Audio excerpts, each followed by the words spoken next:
1, 2. Yes, yes. Can we start? Yes. Okay. Hi, everyone. So I'm Farida Amadou, and I live in Belgium. I'm a bass player. I'm playing mostly improvised music. And so today I'm here to show you how I use my instrument and talk about how I got into that kind of music, especially. So it's kind of a funny story because I was playing the guitar for 10 years, and then someone left a bass at my home, and during a summer I was bored, and then I tried the bass and I was like, oh, that's cool. And at that moment I had a roommate who was a classical guitar player, and she wanted to learn how to play the jazz, and she told me, let's go to a jazz school. And I was like, I don't know, because I didn't even know where to put my fingers on the instrument, where were the notes, and there was an exam for the entrance, and I was like, I don't know how to play, but we did, and I learned by heart a jazz tune, and it worked. So we went to the school together for 2 years, and that's where I have learned to play the bass, basically where the notes were, and how to play rhythm. And then after that I met some people from my hometown in Belgium, in Liège, and they were improvisers. And I started to improvise with the bass and some objects like you can see here. I'm going to show you how I do this. And yeah, basically that's it. And then I got into an improvised music collective. There were drummers, saxophonists, guitar players, and we would meet once a week to play sessions, free sessions, so not saying anything but just trying to build something together. So first I just had one distortion and the bass, and I was also shopping into the shops where I could find some kind of kitchen tools just to try if it sounded good or not on the bass.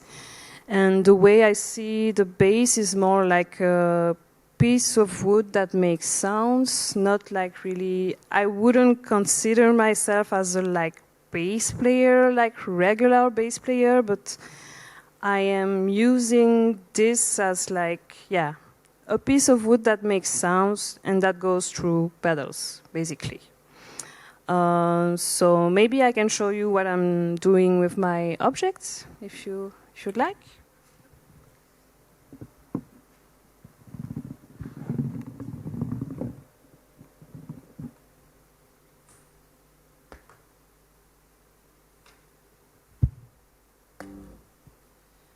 So here I have, so first I'm going to talk a bit about my pedals. So the white one is a complicated one, but it's basically doing reverb sounds and loops.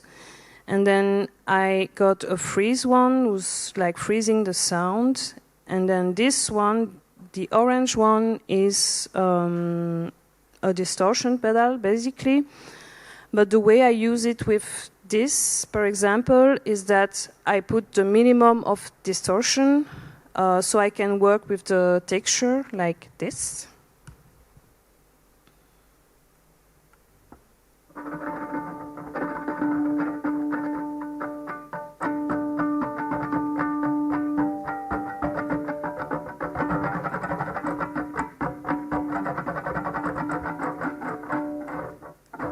And of course, the more you put distortion and less clean sound, the more you can get really the dirty noise of the distortion.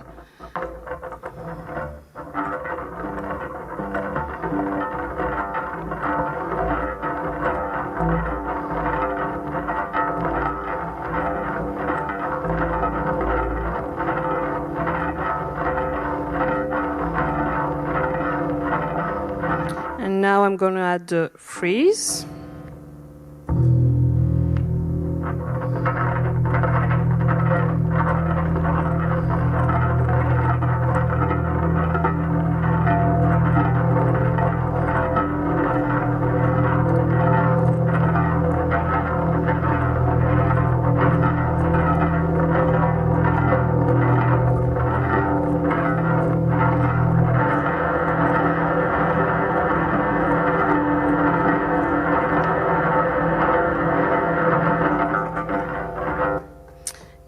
Basically, that's it.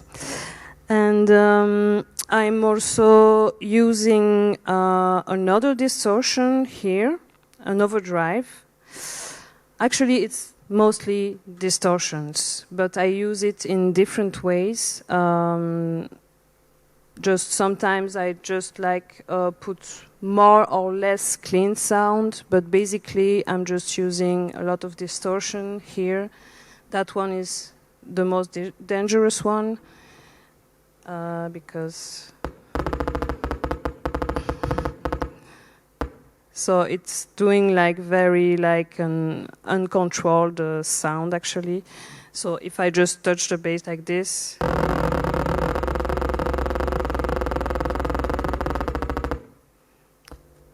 the other one is just a regular distortion. And the yellow one, I use it to put more bass in my sound. And I'm also using this. So I really like playing the bass like this because I can have access to more rhythmical stuff. And I, as you maybe heard before, I use a lot of the harmonic sounds. And that way I can play with both hands and play more rhythmical stuff.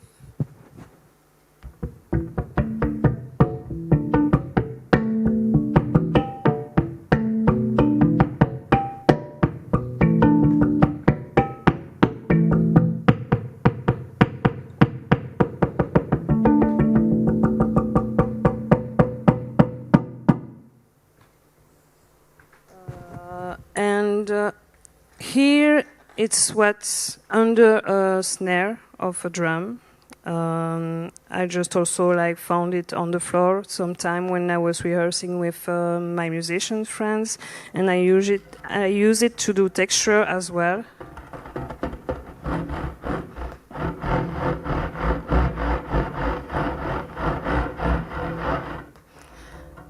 Yeah, and sticks. Yeah, basically, that's my set. That's just what I'm using to play my solo set.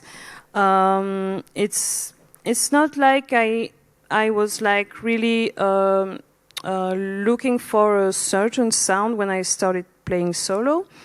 It's more like I was nourished by the other musician I was playing with, and they were not bass players, they were mostly saxophone players and drummers. And so I always say, so it's also like a question I always get, like, who is your biggest influence?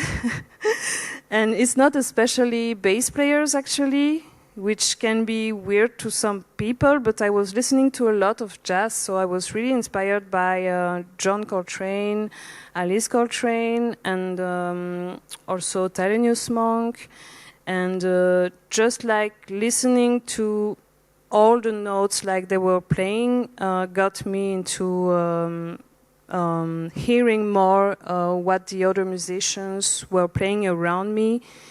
And I was just trying to listen what was happening to find a way to play improvised music with them. And then I found my own vocabulary in a way. That's what I would say. Any questions?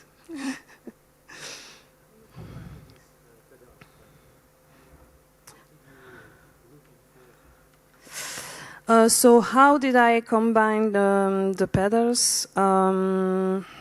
It's a great question. Actually, from time to time I change my setup, but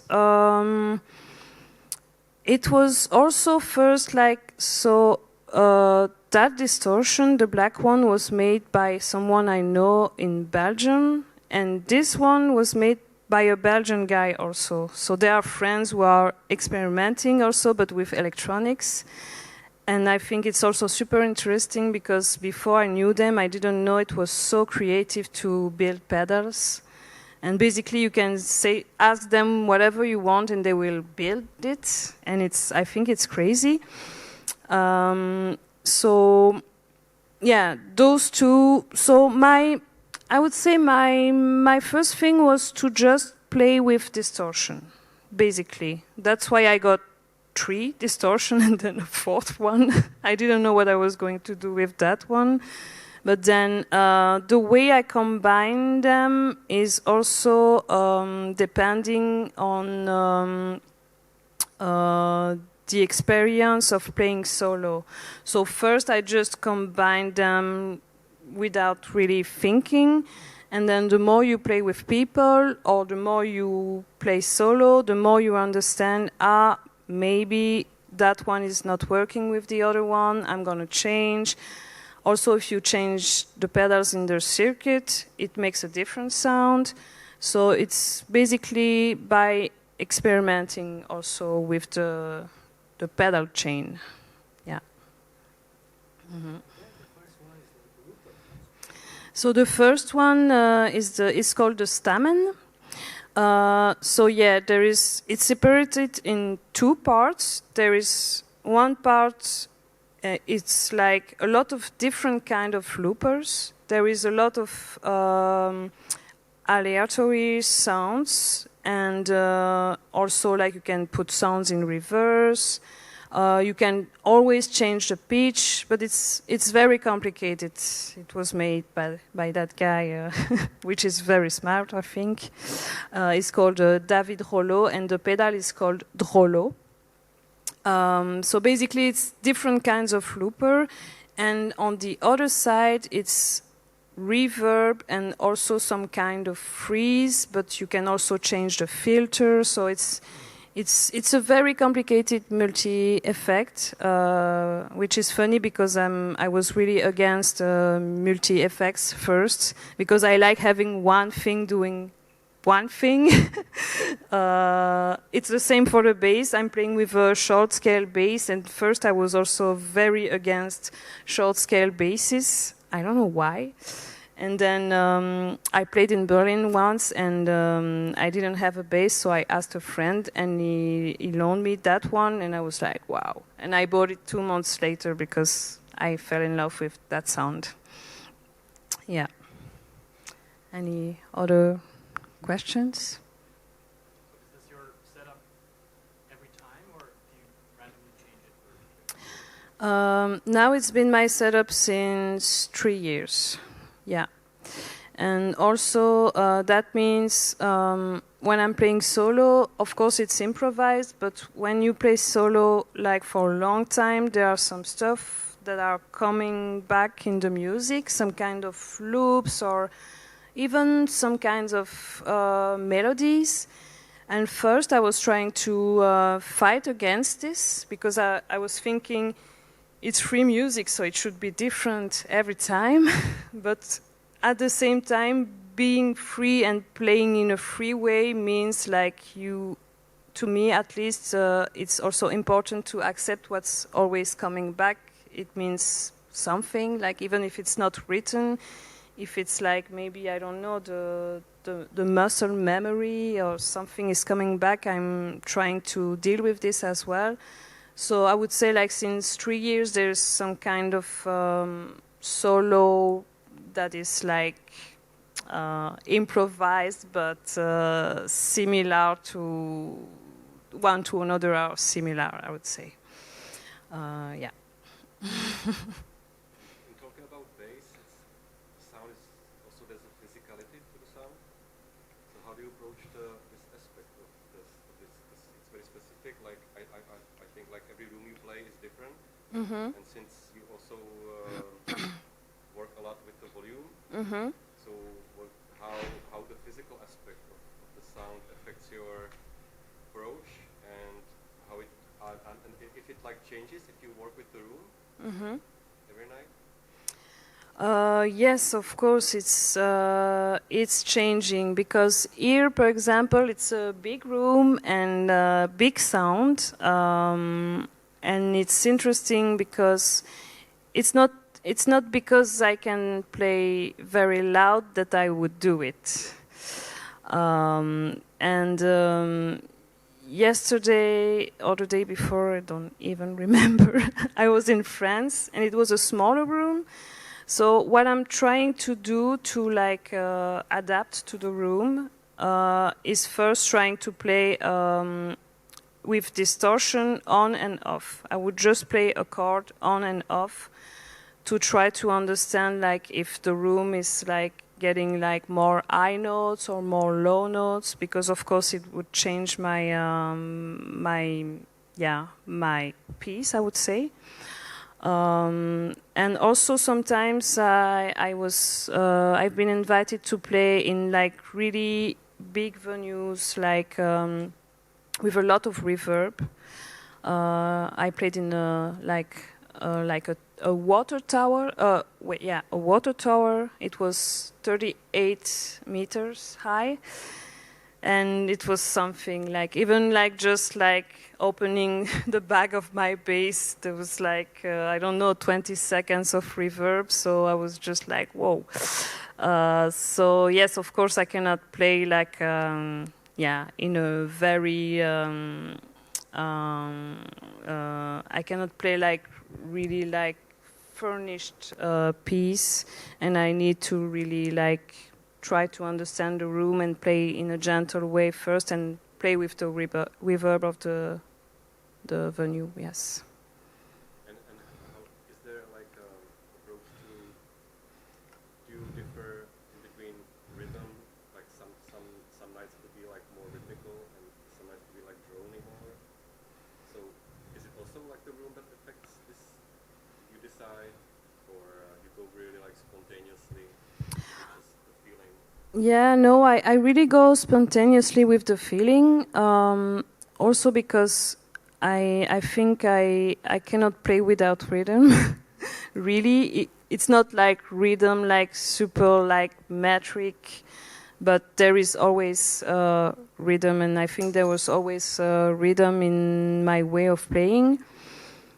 But what happens sometimes, maybe not lately, but I think in the beginning when I was sharing the night with other musicians that would play maybe more in a melodic way, I was afraid to shock the people. So I would like adapt my way of playing to the audience, which is like something I don't do now, but I mean, with the experience and the confidence, you can also understand it's okay to do your thing. But at first I was like, oh, they are playing like this, so maybe if I play so loud, like it won't be okay for the audience, or they will leave. No, so yeah, basically, yeah, there's always rhythm in my sets, rhythms and drones, yeah.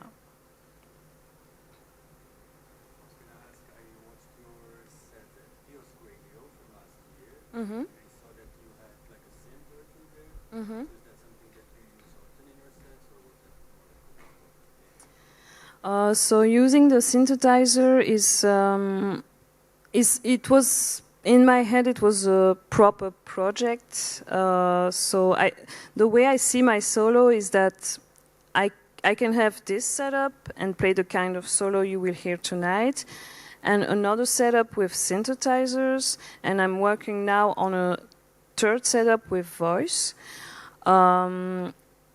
So at first it was really a real project, but since I'm touring a lot, I didn't have really time to dig into this. So now I use it from time to time, also because the synthesizer is a machine you really need time to understand. So there are some things I understand now, and it's just, yeah, from time to time, but I hope it will be a proper project sometime.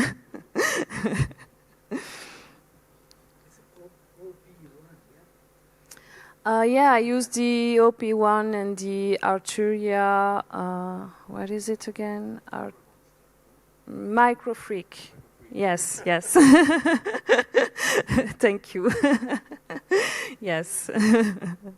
But now I'm just using the microfreak because the OP1, I feel like it's not working with what I'm doing. Yeah. Other questions? No? You want me to show you something?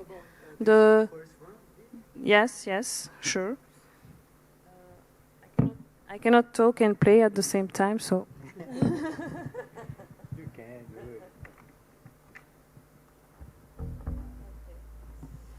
it. So I can show you.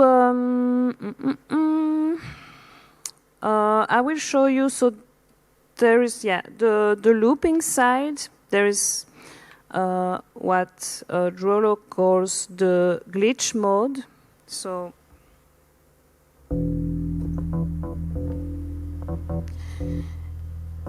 It's doing some kind of. Is it random? Yes.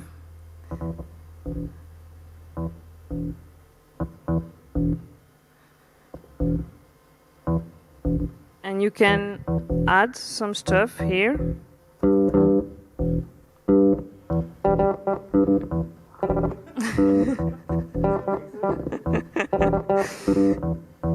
Yeah, it's funny.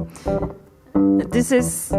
So I'm gonna turn the control button and it's gonna change the speed.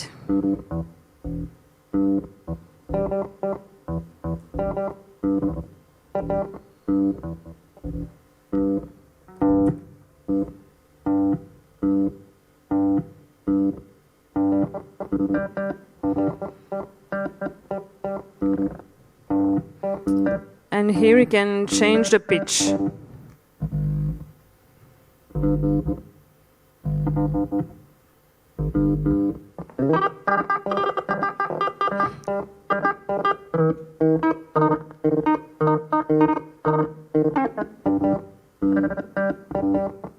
Yeah, that one is funny. You cannot like put like layers.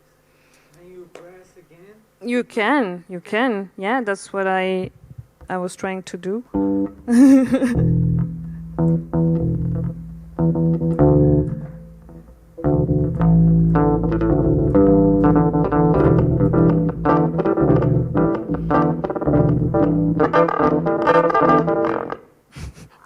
Yeah, it's going crazy after a certain point. The other ones are like kind of regular loops, so I won't show this to you maybe, but I will go on the other side. This is the side of like the reverb, but it's never like it's never doing just one thing. So you can go like on one control, but then with the big control button, it will always do something which I still don't know, and I'm using it since a year, you know. So. Do you know exactly what's going to happen, or is it super Now I know, like the ones I'm using, I know, but I can say to you, I'm just using maybe 3 out of 8. There are only 3 out of 8 I really know here. But the glitch mode, for example, I don't know what it's going to do. Yeah.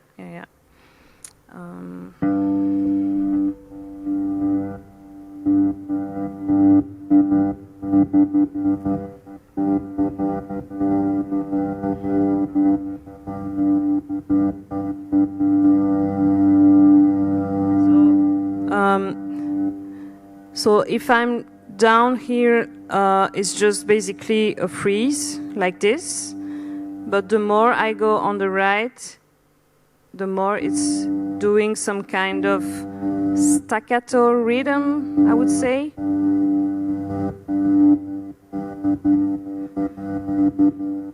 And again, you can change the pitch.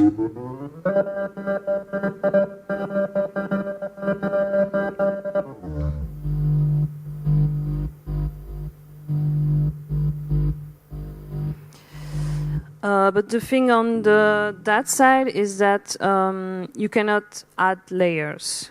If you push another button, it's gonna just change the note. Yeah, and there is maybe I can show you another one. It's the stretch loop.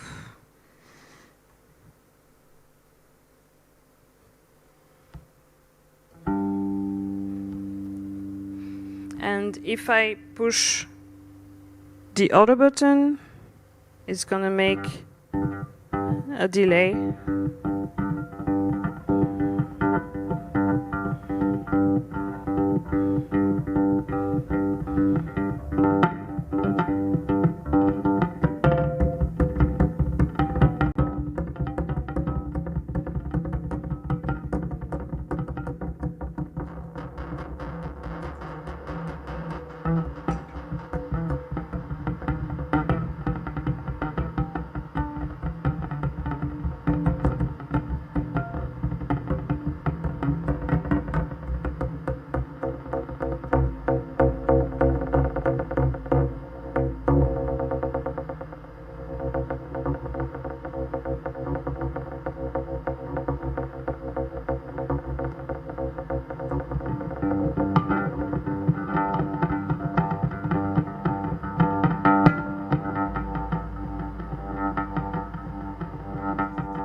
Yeah, crazy pedal.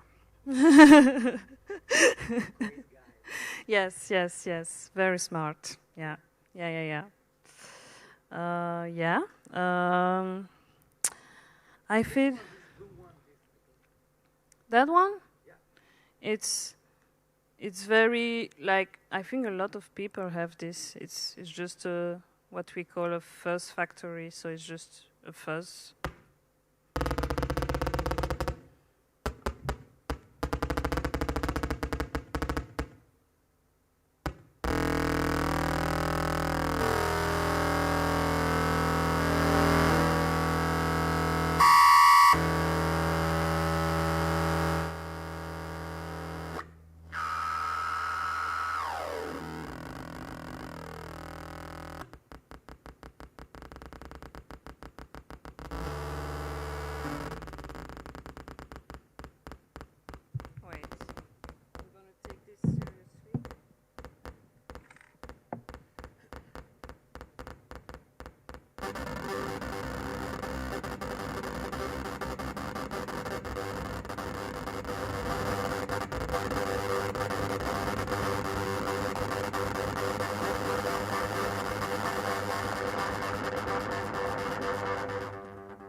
I think now you know all of my secrets.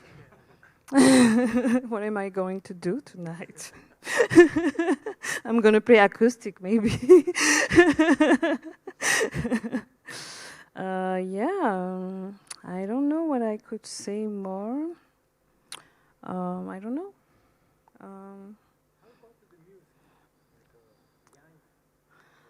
Not so young, actually. I started playing the guitar when I was 14, but really just for myself and just playing some pop rock music and singing at the same time. You have some musicians in my family? I heard recently that my dad was a guitar player. I didn't know. Because he was working into politics his entire life, but before that he was playing the guitar. Guitar and politics, huh? And yeah, my mom was always singing when I was young, and she would always sing music from West Africa, from Mali, from Niger, and so I always heard some kind of singing in my home. It was like really normal to hear everyone singing. And the funny thing is that, like, when I was going to school, my friends were talking to me about like super famous rock band, like Led Zeppelin, and I was like, I don't know, because at home it was not my culture. So I needed to like, in my 20s, I started like to really getting like trying to, to, how do we say it? Trying to get like to understand more who were those bands and what was that kind of sound. So it's kind of funny, yeah. Even Sonic Youth, I heard like maybe when I was 25, you know. And so I think also in my way of playing, even if I'm not aware of this, there are some kind of rhythmical sounds from West Africa. It's not like I'm playing and I'm thinking, oh, this is it. But I feel like it's somewhere in my body. And I also played hip-hop when I was 20, and I played blues. I also did a lot of music with poets, so I would improvise with words. So I just really wanted to try everything.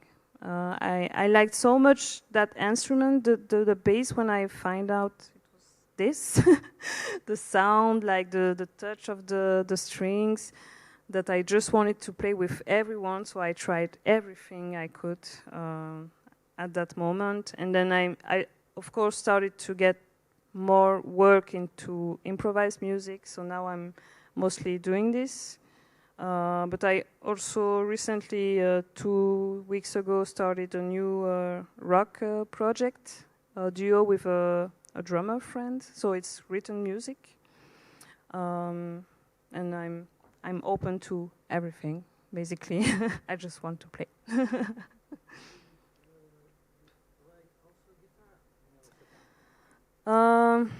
So in the video you saw from last year at Kiosk Radio in Brussels, I was playing the guitar, but it doesn't happen so much. Yes, I'm not playing the guitar for gigs. It was a radio show, so I thought, oh, maybe I can take the guitar for a change. It was even not mine. But yeah, I don't know, maybe it will happen. For now, I'm just like so focused on the bass, because what's really interesting also when you have a few pedals is just like you always find something new. And with the objects also, I feel like it's very rich, and I want to continue working on this for now. But my other dream is to play the double bass one day.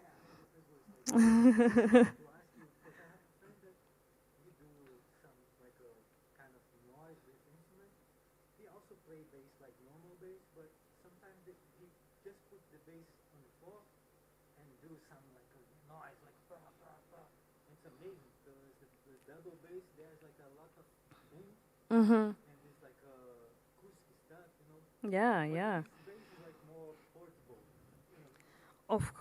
Of course. Yes. This is another problem I would have to think about when the day will come.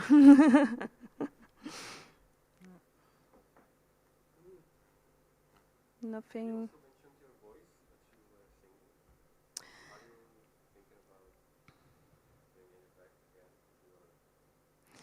Yes. Yes, for sure. So the new project I started with my drummer friend. Now we did a residency and we composed five tunes. So it was first like to get to know each other and try it, because it's been a long time I played, since I played like, I would say, the regular bass, like, so I'm really like playing rhythms, and it's written, and it's more like in the rock vibe. So we were first trying to do that, but the goal is, of course, to add lyrics. It's already written, so I just need to do it now. So there's this, and also like in my solo set, like you will see tonight, now I'm also at home working with voice, but without without words. It's more like just sounds. Yeah. So yeah, I hope I will be back for this. Maybe you can invite me back.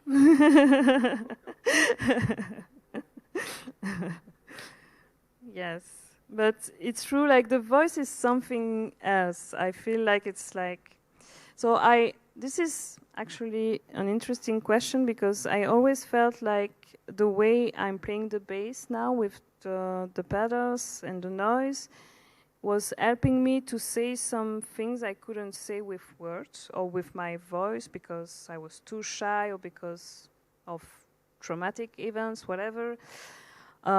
So it was for a long time my way to say things. I would never talk like I'm doing here. So the voice for me is very personal. It's very, yeah, this is something.